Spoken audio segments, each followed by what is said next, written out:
versus the channel. Here, we talk books and we talk real readers, real reading. And it's been an awesome last couple of weeks for books in my life. And right as I start, we have this, posts on Instagram. I get tagged by a buddy and suggesting me a book and talking about a book, and it's just killer. An amazing recommendation. I see something on there, and I'm just checking it out, and following the trail as it were, and if you will. And yeah, um, I get there, and then it's like 1 minute until we start.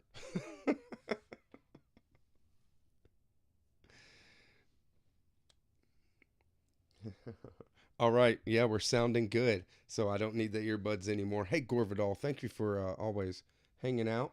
And I know Gorvidal loves some Carlos Fuentes, and I'm not very well read on Carlos Fuentes. I've only read one book by him, but I see his work from time to time in used bookstores and can get them very cheap, and have acquired quite a few now. Got two that I had never seen before used. Very cool. And that's very awesome that you had met him, Gore, and had him looking up your girl. Idjit reads and rambles. Quentin's in the house. What's up, brother? So Quentin and I we did a buddy read over this last week. It didn't take a week to read the book because the book is Willard and His Bowling Trophies by Richard Brautigan. So this is a short work, right? And Brautigan is a quick read.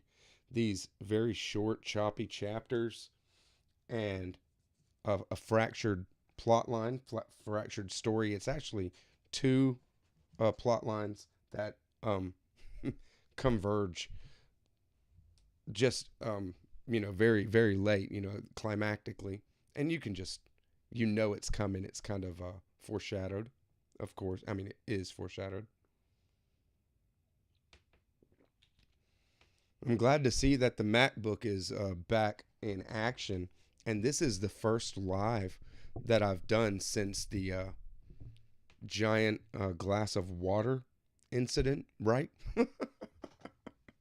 So we'll see if it can hold up for an hour, if it can do it, right? I mean, it was fine for recording a video and working on day to day and all this kind of thing, but it is a bit more on the system, on the laptop itself, to do streaming like this. So it is being put to the test tonight, and we'll see if it can hang. Look at this. Greg Kelly's in the house. What's up, brother? Y'all see your little, I changed the members little icon you get beside your name. It was just like a generic star, right? And that's just what YouTube put on it.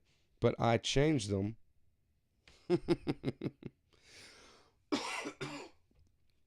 Great book, that's for sure. Greg Kelly is the member. There's Teeny Tiny, my first member. Yeah, the Falcon reads. Tyler's in the house.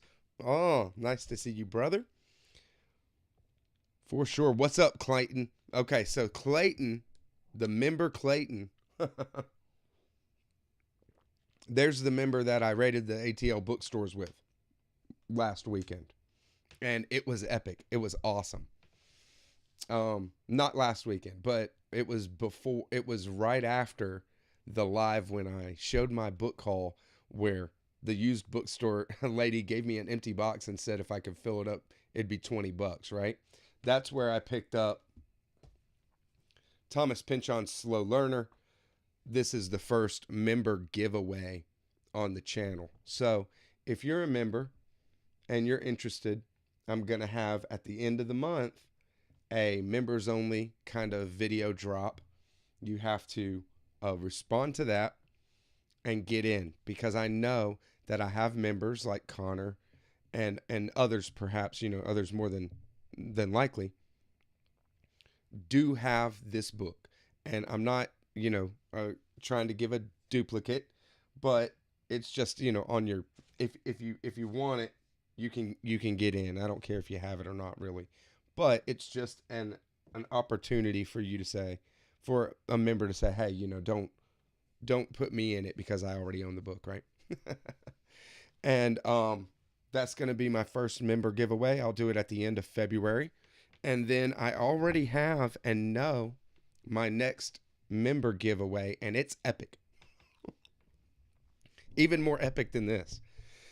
For sure. So I'm kicking it off right, and that's all you get for a teaser for the next member giveaway, because why get ahead of myself, right?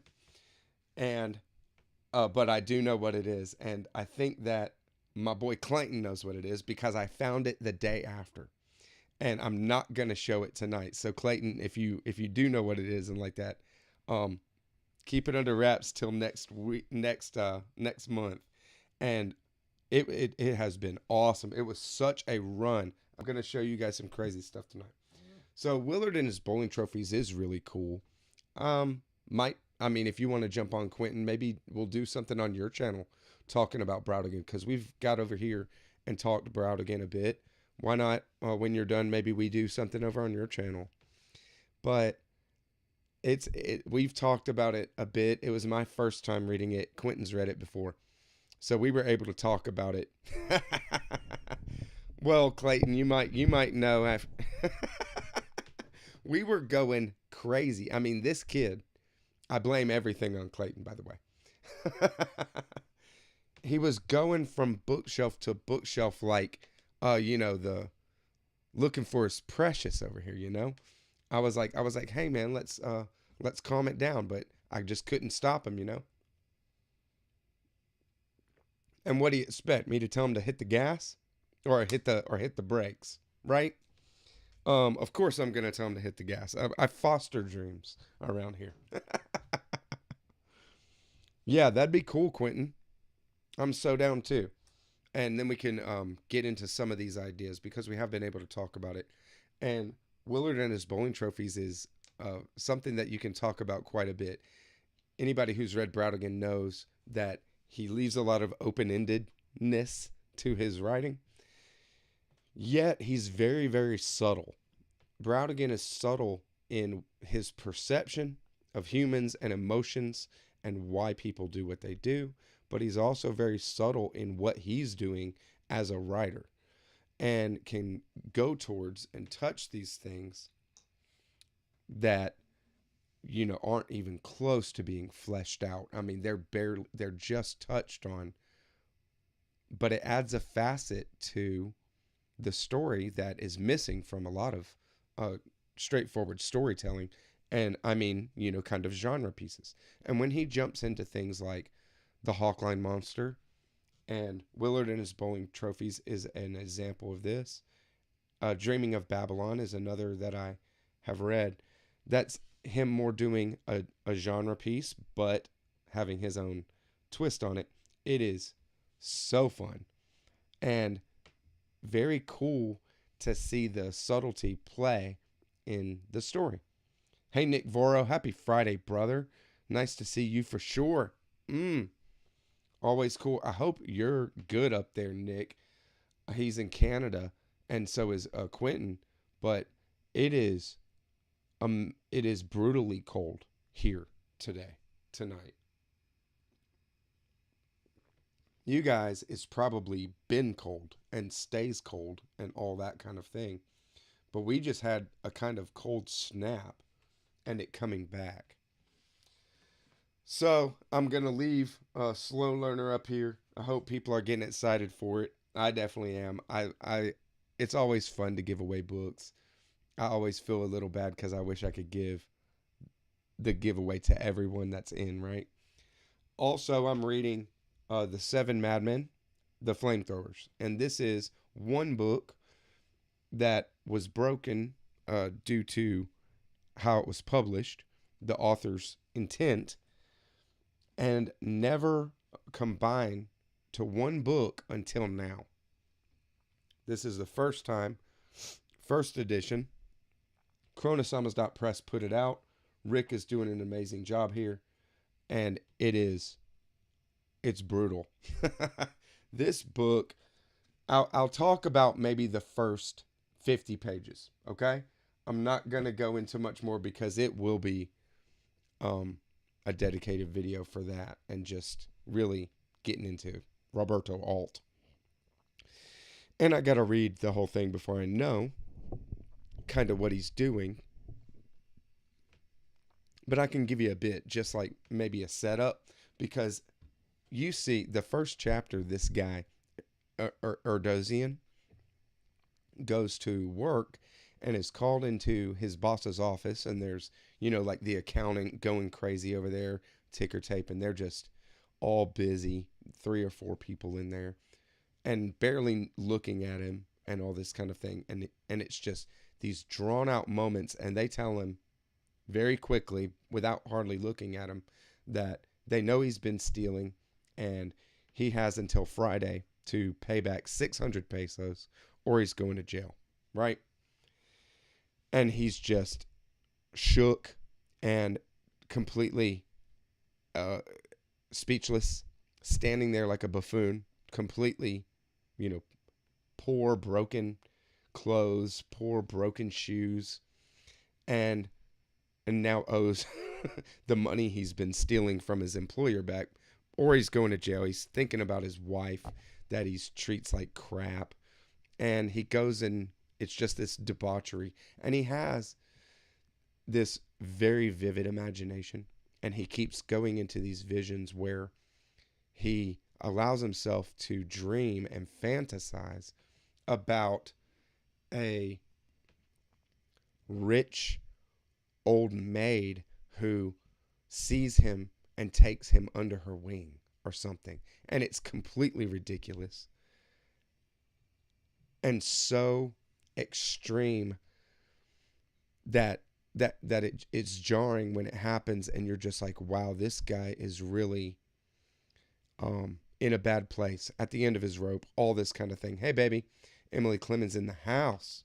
She's out there with the girls and just hanging out. So happy Friday for sure. He goes back to his house eventually, and his wife is there with another man, a military man, who basically stands up as he walks in, and they tell him how it's going to be, and they leave. There's a lot more to it than that, but I'm not spoiling. I'm not talking details. And then a friend of his, comes by that you've learned through his thoughts, who he is, kind of, comes by the apartment and talks to him and reveals that he's the one that informed on him to his work. And it's just hammer blow after hammer blow of complete destruction of his life that I don't know where it's going to go. It doesn't have much lower to go, but we'll see. There is some very wild characters already met, and we'll see how their interplay keeps going. I can't wait. So the flamethrowers, you can keep an eye out for more of that on the channel, but when it comes down to it, I'll talk about it a little bit in lives like this, more thematically ongoing, and then it's just going to be its own thing, because I am very happy that Rick Harsh had put out this book. It's obviously that he really loves Alt and the Seven Madmen, the Flamethrowers especially, and it's spoken of very highly by Jack over at Rambling Raconteur. In his Argentine literature vid, he calls the Seven Madmen a brilliant book, and that's only half of, it's over half. The Flamethrowers is not as long, but we'll see how it goes, right? Yeah, SS in the house. Drink water, SS. Good evening, brother. Nice to see you. After the live tonight, I got something to do. Gonna be getting out and driving and going, helping my dad, he had a job he was doing tonight, so I'm going to help him tear down after that. He was doing sound for, I believe, a wedding. Could be any kind of party, to tell you the truth, though. Okay, so to the haul. And this haul is from 3 different bookstores in Atlanta area. Hey, Michael and Matched. Happy Friday, brother. I've seen you in for a minute, but forgot to shout you out. Yeah, buddy. So we went to 3 different bookstores. There was a Half Price Books. That's where I found a couple of these. Always look through Half Price Books clearance, guys. They clearance everything regardless of what it is. They clearance items based on time in the store. So whatever it's on the shelf for, if nobody picks it up in a few weeks, things like that, it ends up in the clearance section for $2 or $3. And that's just it. They move through them. Go half prices, clearance is the way to go. And then we went to the Book Nook, downtown Atlanta, and Atlanta Vintage Books, my favorite Atlanta bookstore. And that's actually where we started off this trip. And at Atlanta Vintage Books, I was able to find a few cool things. I actually don't have them in order of the bookstore that I picked them up from. So I'm not exact, but I'm just going to go through them straight. I've already said the 3 bookstores, so there's your shout out, right? Wow, 2666 is a beast. Aesthetic Autism. Cool channel name, or cool name. I'm not sure if you're a creator. No worries if you're not. Welcome, and thanks for coming by. There is a lot of content on my channel on 2666 because I did a dedicated video for each part of that book.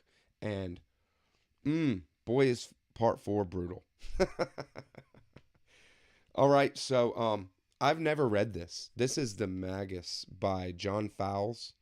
And I've seen this over and over and over in used bookstores, and the copy is always beat to crap. Like, it's unreadable. The cover will be, just completely creased, and it's going to be falling off before I finish it. The spine is completely broken or something, but look at this. Look at this. When I see a book like this, I just go right up to it and I say, would you look at that? All right. Would you look at that? Wouldn't it awesome? I followed your reviews. Once I finish part 4, I'll watch your video. Nice. Okay. Yeah. Wait until after you've read it before you get my, take. But I didn't, I just kind of give my take on that book. I don't go to, a lot of other sources. There's a lot of places you can go for that. I look at a channel here. Nice, Tyler. You want to buddy read it? We've been talking about buddy reading something, haven't we? Have we thought about buddy reading something? I think we've thrown it out there. I need to organize things. But see, that's why I think I'm going to organize certain things like that in my members, if I can. In my members part of what this whole booktube thing is. You guys let me know if you figure it out. I mean, this paperback is so floppy and readable. I'm loving this paperback. When I really saw it and I'm holding it, I was like, finally, I'm going to get a copy. And I mean, it just sounds amazing and right up my alley. What it sounds like is some more intellectually minded and more complex version of Moonchild by Aleister Crowley or something, right? If anybody's read Moonchild. Nice. Tyler's game. That makes me happy. This is the full version. I have not seen. I have not seen any movie on it at all. Yeah, I wouldn't go for a. I wouldn't go for an abridged version. But now you're making me look at it and make sure, right? But yeah, the dazzling 20th century masterpiece. I mean, everything about this sounds crazy.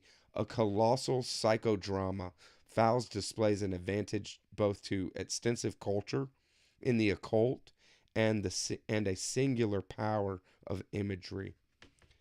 A brilliant and colossal book, impossible to stop reading. Fast and frightening, an emotional maelstrom of high intrigue. I mean, give me a fast paced romp, right? Foucault's Pendulum or something like that. Just something you are so interested in, you just crush the pages, completely crush the pages. That's what I want. Um, so speaking of Crowley, maybe why I was speaking of Crowley a little bit is because I finally also got my hand on Crowley's Book of Lies, and this is something like a print, maybe a print on demand press, some Albatross Publishers, Naples, Italy. That's who did it. Albatross Publishers in Naples, and this is a facsimile.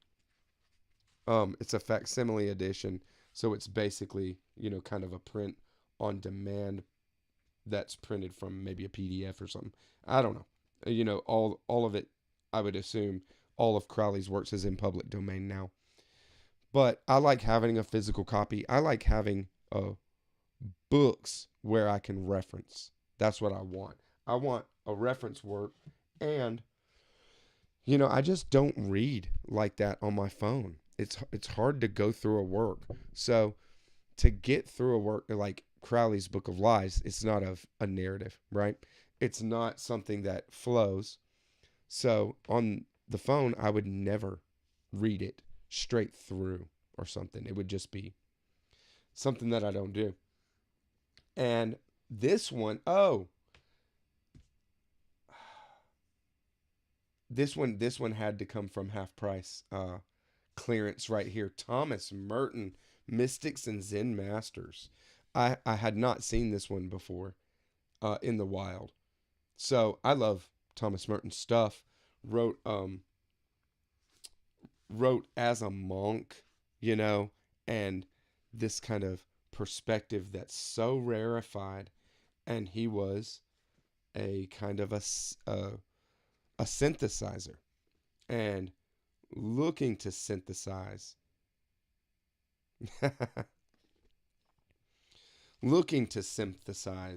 thoughts and things like this. So I love it. Love it, love it. Went to a used bookstore today, but 90% of the good things I found were in German. SS, they got a great German drop off, Apparently some German old guy died, and there was the rest of the family sold the entire collected. Oh, see? Oh. And they do that, They do it. I'm, it's awesome to think about some of these collections of people that I know, and I just think, what do you do with your books when you're done? When you're at the end of your life. I mean, I have my own personal library now. Over 1,500, maybe over 1,700 books. I have an amazing amount of literature. I could and do, wander my own bookshelves and love each one. And it's like, what do you do? Where do they go? Like your kids, right? I know, Nick. That's exactly right, Nick. Put it in your will. I'm going to put it in my will. You know what? I love seeing all you guys with the members, all my members here. Thank you so much. And as a member, you should have access to emojis or something, and I just put my icons in there so that they could be put in the chat. They can be used by you and maybe even on my channel. Like if you are making a comment or something. I don't know. I really don't know, but y'all check it out. Y'all are the members. You have the the ability, right? There you go, Tyler. Yeah. You know what? That's what we need. A mausoleum. You build your own mausoleum and you are buried in your library. there's the there's the fix. This was used at the half price books. So this was like a $2 book. This is a first edition hardcover of The Son of Black Thursday by Alejandro Jodorowsky. So Jodorowsky is, I don't know. I don't know how I feel about Jodorowsky. Part of me loves Jodorowsky. I have not read uh, any prose or any work by him like this. I haven't read any of his comics, the Inkall, the Meta Barons, things like that. I have seen his movies. And they're very ambitious, but they are almost impenetrable in a way, or so loosely, or maybe that's not I don't feel like that's the right way to look at Jodorowsky's stuff. See, there you go. Teeny Tiny's got it down. Yes. So I think that the symbolism and the kind of thing that Jodorowsky is using, the system that he uses for understanding his stuff, I don't know where you find a key to that. Maybe there is that in getting more into his things. I've seen him doing tarot readings. I don't feel tarot coming through in his movies at all. There is fierce symbolism, especially in things like the Holy Mountain, for example. There's archetypes all through that. The whole group are archetypes, these kind of things, but it's just so complex and you don't have any key. So I don't really resonate, but I'll give him a shot. I mean, like I said, I haven't given him a shot in the medium that we all love, right? In writing. And he, like I said, he did awesome championed graphic novels with Mobius, and we'll see, because I will, at some point get my hands on those. I will read the Inkall and Final Inkall, and especially the Meta Barons, because it's a sci-fi, and I love sci-fi, and Jodorowsky is going to take it where you least expect. That's for sure, right? What's up, Tom? LA Books. Happy Friday, brother. Oh, nice to see you. Tom is putting out wonderful content. If you guys aren't following Tom or keeping up with Tom, here's your sign, your wake-up call to go make sure you got the bell on, because Tom is just doing great stuff. Booktuber, I always check up on. Make sure there's nothing I'm missing. Man, seems like it's sounding good tonight. I had the audio acting weird on me. One side being louder than the other for a few videos. I'm gonna get those fixed. I'm a fan. El Topo and the Holy Mountain are pretty great. His biographical films were also rather good. Need to actually get my hands on his writings. I've only seen El Topo and the Holy Mountain. And yeah, I mean, I've seen the Holy Mountain more than a couple of times, and not given up on it as being even epic, right? But the symbolism and what goes on it seems to be so complex. And I don't know where it's actually coming from. Maybe it is just a difference in culture, right? This kind of thing. So, Clayton and I, we were just tearing it up, man. And brother, thank you for coming out with me. It was really a lot of fun. There you go, Tom. There you go, Tom. Yeah. And that's a wonderful service that Tom has done for the book community. Anytime anybody's reading the Divine Comedy, if they're searching it on YouTube, they're going to find Tom LA Books videos, and then they're going to find the playlist with a dedicated video to every single canto. Amazing, huh? My favorite sci-fi novels, there's really too many to name. And when it comes down to it, sci-fi is such a wide scope that most modern novels that I love are sci-fi, right? I mean, especially Thomas Pynchon's novels, even Foucault's Pendulum was mentioned earlier, things like that. They're sci-fi, right? My favorite sci-fi novels that are strictly in the canon, and in the genre that even are classics of the genre are, I love The Left Hand of Darkness, Ursula K. Le Guin. I love Le Guin's stuff. Alfred Bester, I did The Demolished Man last year. That was an eye-opener. Just loved it. I have The Stars My Destination next from him. And Childhood's End was one of my favorites and really turned me on to sci-fi. I read all of Crichton's stuff back in the day. That really turned me on to sci-fi. But when I read things like The Mote in God's Eye, Larry Niven and Jerry Portnell, and other Niven, Destiny's Road, Silverberg's Thorns, that was a really great book and really, blew my mind. Modern sci-fi, Blake Crouch, Dark Matter was really cool. I did a book, a video on that, but I cover sci-fi all the time. I love Olaf Stapleton.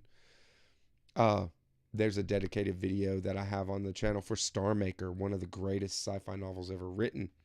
And I mean, I'll go off on sci-fi and just talk about sci-fi. I love it. Killer. But back to the haul, because I did pop 2 Carlos Fuentes Picador editions, or well, one's FSG.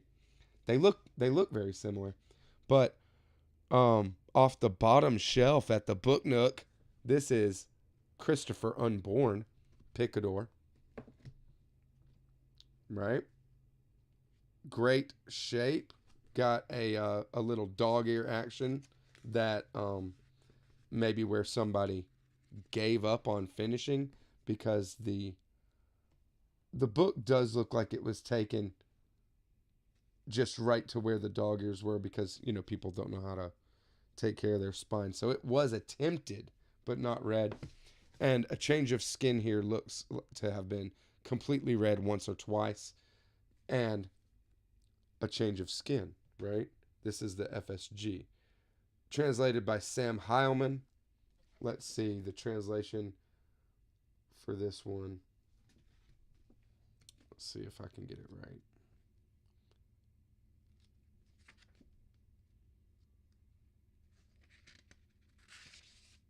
Am I totally missing the title page here? Translated from the Spanish by Alfred MacAdam in with the author, with Carlos Fuentes. So Christopher Unborn and A Change of Skin. Y'all let me know, or anybody really. Let me know which one I should go for.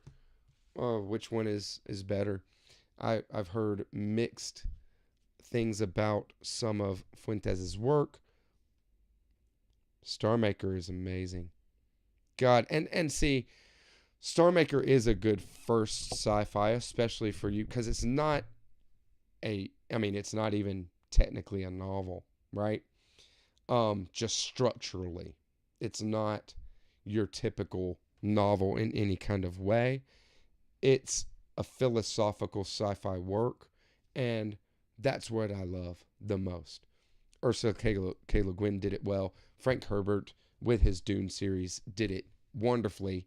That's what turned me on to philosophical sci-fi and really wanting to go towards that aspect of sci-fi.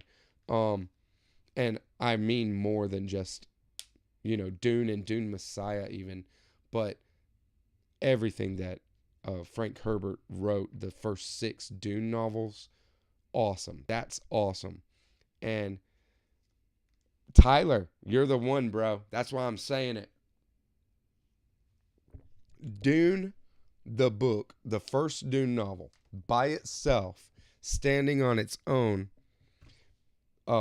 definitely is not the thing that is it is what is pointed at, but it's not what is ultimately talked about when people talk about how great the Dune series is, because Paul's story is not even completed in the first Dune book, right? And Paul's story is just a small portion of the Dune series and what Dune is all about. You don't get the actual crux of what the Dune series is really all about and how big and epic it really is until you read God Emperor of Dune. That's the 4th book. And then there's 2 more books after that that Frank Herbert wrote himself. And that's not even the end of the series.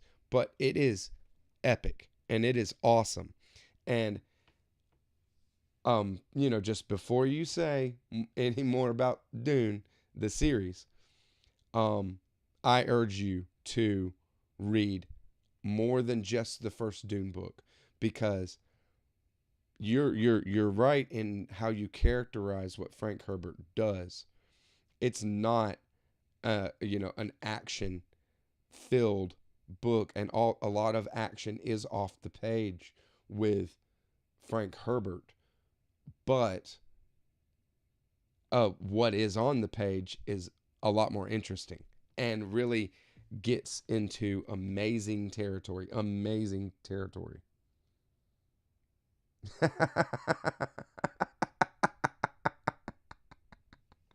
Go for it, Tyler. Go for it. And it is dry.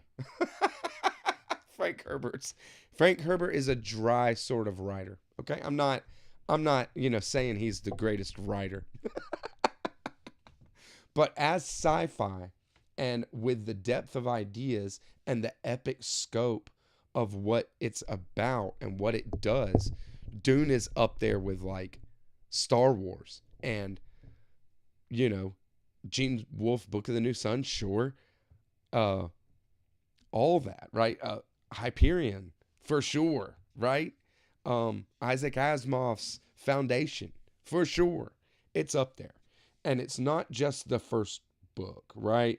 The first book couldn't stand on its own and say that at all, or even close to it. I found this in the clearance. This was a really cool find. This is Yale University editions, Faulkner's The Yoknapatawpha. I always have to sound it through and still even mess it up, right? County novels. So I'll show you what's in here. This is actually a critical work, right?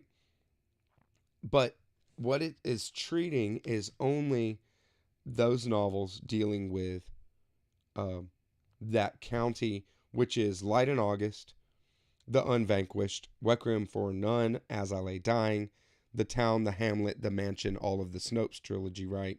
Go Down Moses, Intruder in the Dust, Absalom, Absalom, The Sound and the Fury, and The Reavers.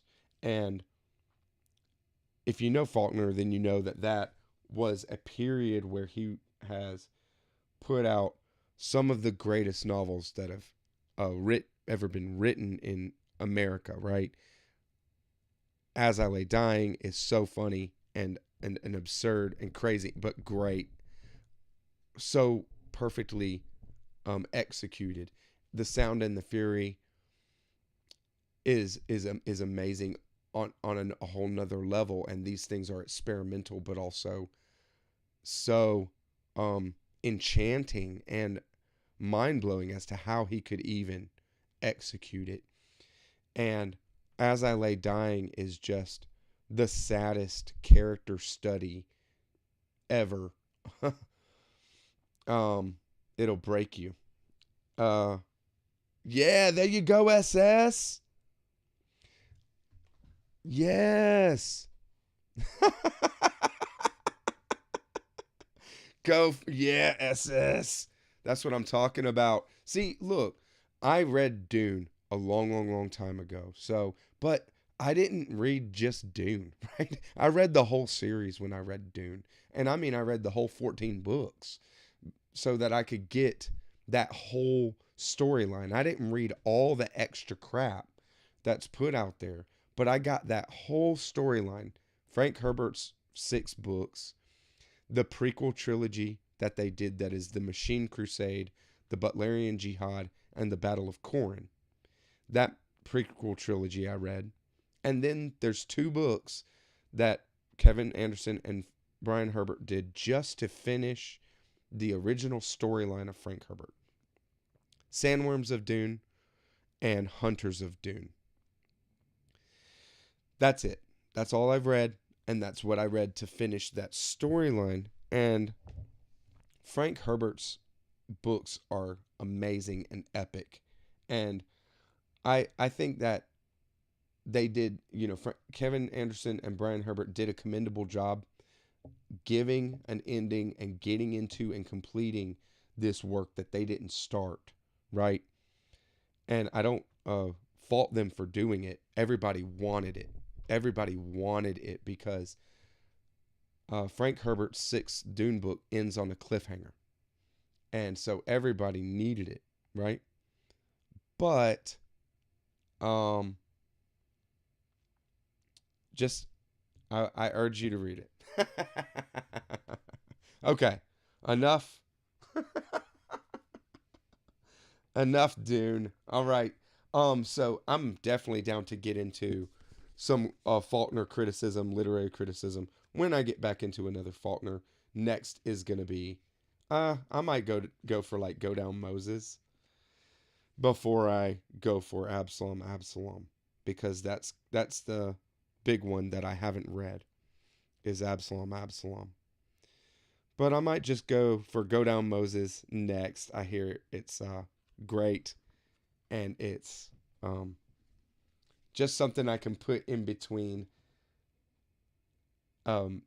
reading maybe the last big epic greatest, from Faulkner that I have yet to read.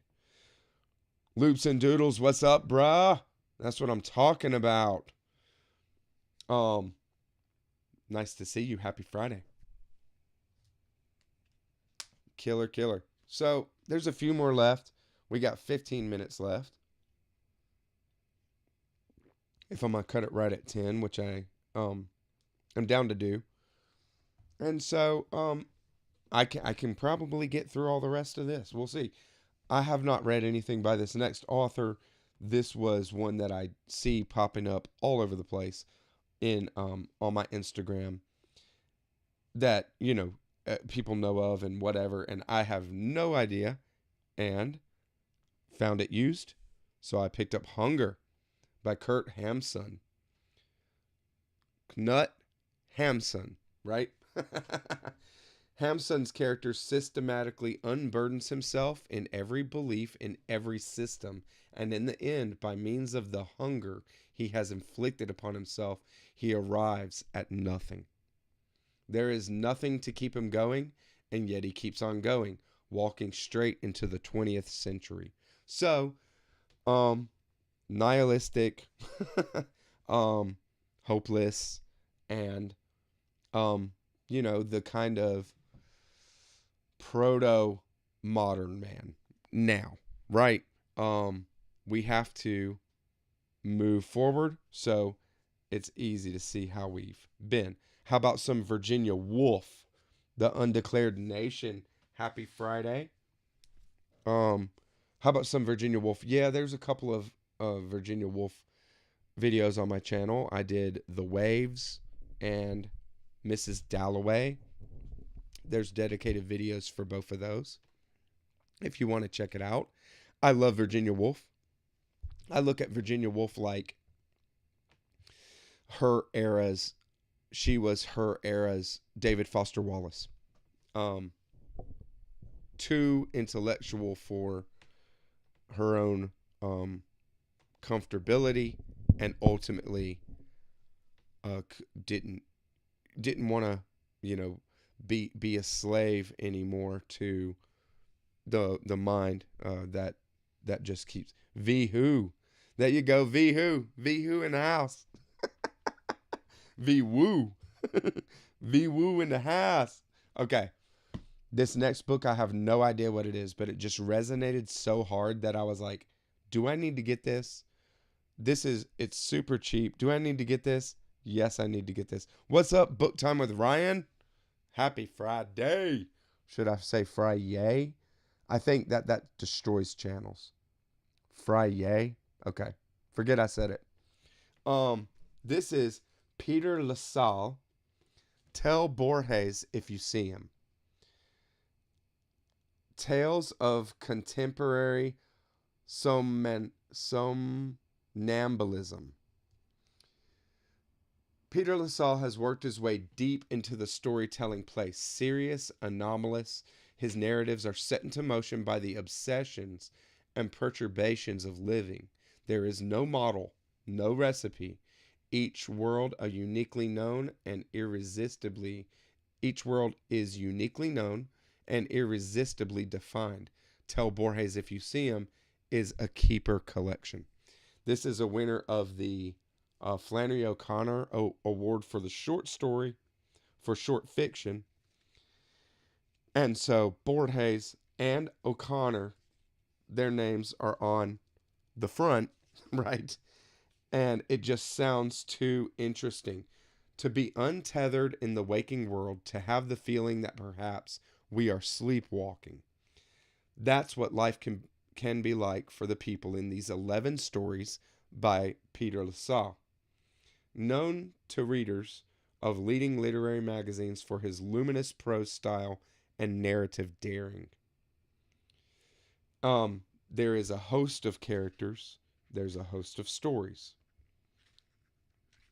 And it just seems really, really interesting. So, kind of meta. It sounds right up my alley. Am I right? I mean, exactly right. So, I couldn't help it. When I saw it, I'm like, and this is, of course, put out by the University of Georgia Press in Athens, Georgia. I believe that they're the home of the Flannery O'Connor Award for short fiction as well.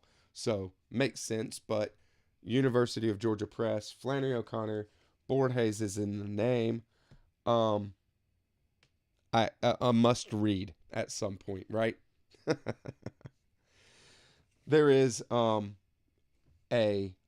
Palahniuk that I didn't own, and I'm not a big completionist in owning books by certain authors, and especially not Palahniuk. But I've read this before and didn't own it, but this was one that they're going to be making into a movie, or it's been talked about to be making Lullaby into a movie for quite some time. And I love Palahniuk in adaptation. Okay, Fight Club is one of my favorites, and Choke is a hilarious movie. Sam Rockwell does such an amazing job with that character, and of course, Angelica Houston is no slouch. And it's just the kind of heartfelt comedy that you want, and the decisions that were made on Choke being adapted were very, very smart. and it turned it into a very, very good movie, and even better than the book, but kind of different in what the what it kind of goes for. The book is actually more epic, and Palahniuk is kind of epic where with what he tries to do with his books, and like where he tries to get by the end of it. Sometimes he succeeds, sometimes he fails, right?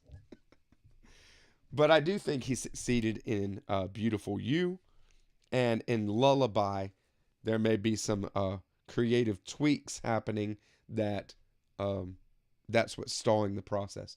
But this is um, just a maybe I'll retouch it because it I went through a phase where I just read Palahniuk. I was reading classics and kind of uh, back listed books, right? And I never went for modern writers for years. Like 3 or 4, 5, maybe even more years after college, and just read backlisted books, right? And I got a thirst for something modern, and I said, well, what am I, to myself? I'm like, well, what am I gonna do? What I don't know if I don't want to read any crap. So I go for Palahniuk, right? But I had never read any Chuck Palahniuk, and I knew, of course, I'd seen Fight Club, so I have never read Fight Club. I hear it's horrible, but I've never read Fight Club because I'd seen the movie too many times. But that was enough for me to read other stuff, and I read like 7 or 8 of his novels before I was done. And I haven't read everything by him, but I've read the bulk of it. And most of it is really enjoyable. Most of it is, I mean, you could just talk about it for a long time, what he's done, and I don't mind it at all. I really don't. So pick that up. And then one that is another first edition hardcover that I found that I'm like, why would I not go for it in this edition? Because it's super cheap. I got The Last Samurai by Helen DeWitt. This book is just like universally praised, and just why haven't I read it yet? I'll probably crush it. It doesn't seem like it's going to be of a tough read or necessarily dense or something like this. First edition, first printing. I was like, what? Just an all around acclaimed, loved book. It's great to have a hardcover on the shelf. I'm gonna check it out, and pretty awesome, pretty awesome. It was the Bookish Bryants that sang the praises of The Last Samurai to me enough for me to keep it on my radar until I found it just this last uh this last haul here. Fight Club's an okay book, I'd say, but then again, I'm not particularly a fan of either the book or the movie so much. It's in its time period, right? And I'm not a proponent for his worldview in Fight Club, that's for sure. But I do think that Palahniuk had his finger on the pulse of where, a certain part of culture was, and it is middle-aged, white men in America, the same kind of person that Peterson talks about, being aimless and not having a lot of purpose in their life, right? And spoke into that, and found fun little ways to exploit and play on that, right? And that's what Chuck Palahniuk has a formula for his books. There is always some kind of current pop culture-ish theme, right? And there's always this kind of thematic element that is he's doing something.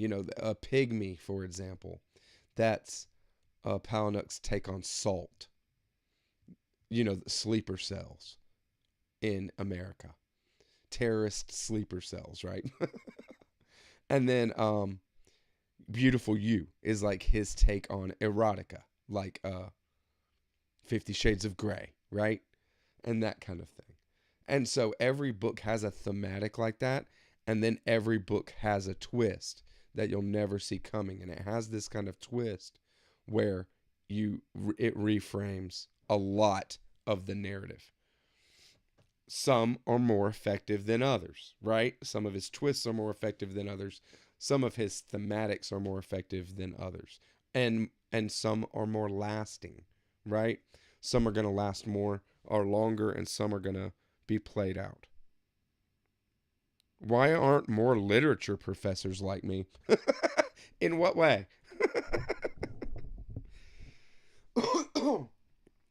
How would a literature professor be more like me in an advantageous way? Um, Rosicrucian Forum. This is gifting from my friends over at rare_vintage books at on Instagram. So I'll go ahead and put it. Well, yeah, I can do it just right from my phone here because I got the chat up. Let's see, rare_vintage.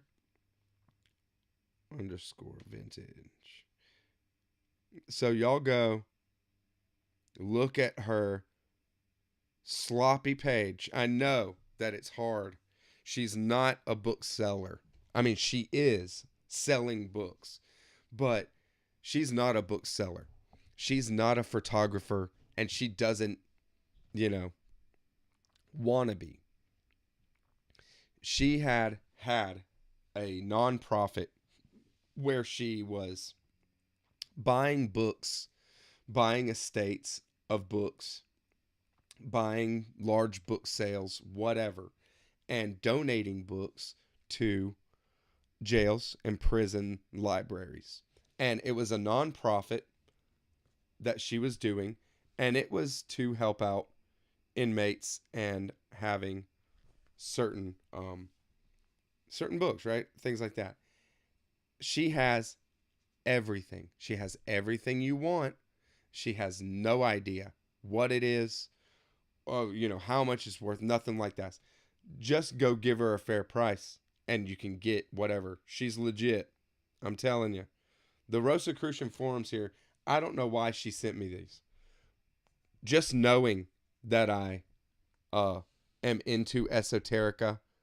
And these are, the Esoteric Forums are a private publication for members of the AMORC, the Rosicrucian Order, here in the United States, based in California. And we're bigger in other times than they are now, right? Nobody wants to, they be having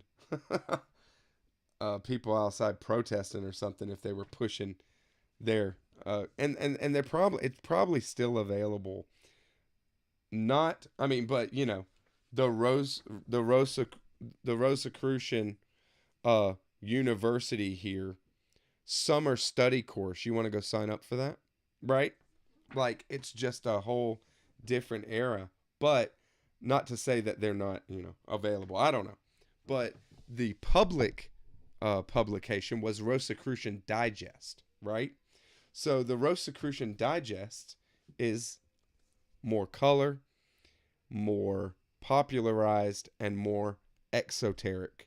What's in the Rosicrucian Forum is more esoteric. So I can't wait to kind of thumb through.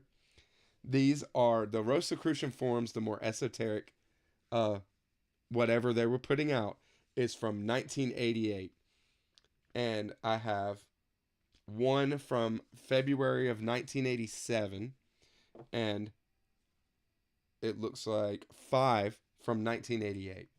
But then the Rosicrucian Digest here, she probably sent me 20 of these, right? The Ancient Mystical Order of the Rosy Cross. This is all through the 70s, 80s, and 90s. These go back to the 40s here in the United States, right? And, you know, scientism now, right? And not that, this is very, like, their whole thing is mysticism, science, and the arts. So it's very theosophical, kind of like a theosophical society. And indeed, theosophical society and Rosicrucians and Freemasons and these kind of societies have very, very much in common. Not to say that they're all, on the same side or actually the same or what have you. You'll never figure it out. If you want to figure it out, if you think you can figure it out, just read Foucault's Pendulum and then we'll have a discussion. That's it. This is it. So this one here has a little more of the, I wonder how esoteric they're getting just in the digest and stuff. So I'll thumb through them, can't hurt. They're all these little magazines. I'll thumb through them. If there's anything of note, maybe I'll talk about it on a Friday. I'm not going to do any dedicated videos on this unless there's some real eye openers or something, right? But there's not, I doubt it. And when it comes down to it, probably just talk about it on Friday or not at all, because they are, only for people that are interested in it, really. And I do have playlists on my channel for more esoteric content, spiritual explorations through texts.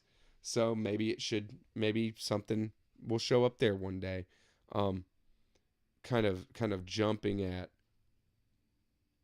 what's in here and what was put out to the American public as by way of explanation of, like, what is a Rosicrucian? Because right now you could ask 10 people on the street, what is a Rosicrucian? What does that mean? Somebody who is a Rosicrucian, and 10 people will have no idea what you're talking about. But there is a society, putting this kind of stuff out, and they've been far more popular in bygone times, right, than they are now. The secret is that there is no secret. That's right, SS. I said it in my last video, on my Borges video. Borges and Umberto Eco, I think, would have been grand friends, right? Probably were. But the more you tell them that there's no secret, the more they believe there is. That's exactly right, bro. I love it. Somebody's been reading their Foucault's Pendulum, a careful reading. I love it when they go nuts and everything. Just, I mean, the climax to Foucault's Pendulum is so epic, so good. Okay, here we go. I'm gonna put these here. We'll have a little look here at what all we got. Yeah, baby. What a haul, huh? When somebody comes out, this has been like really the first time, and thank you for it, Clayton.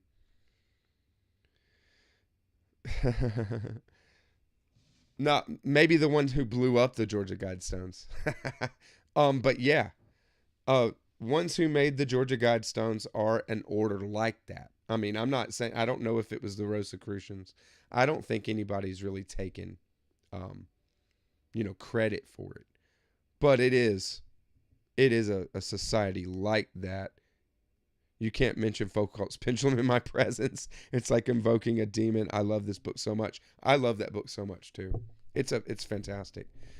Clayton, it was great going and book hunting with you, and we really did a great job. We went in there like some freaking, it was some professional book hunting happening. And I hope you guys enjoy the haul. It's just how I do. And we'll catch you on the next one, BookTube. Thanks for hanging out.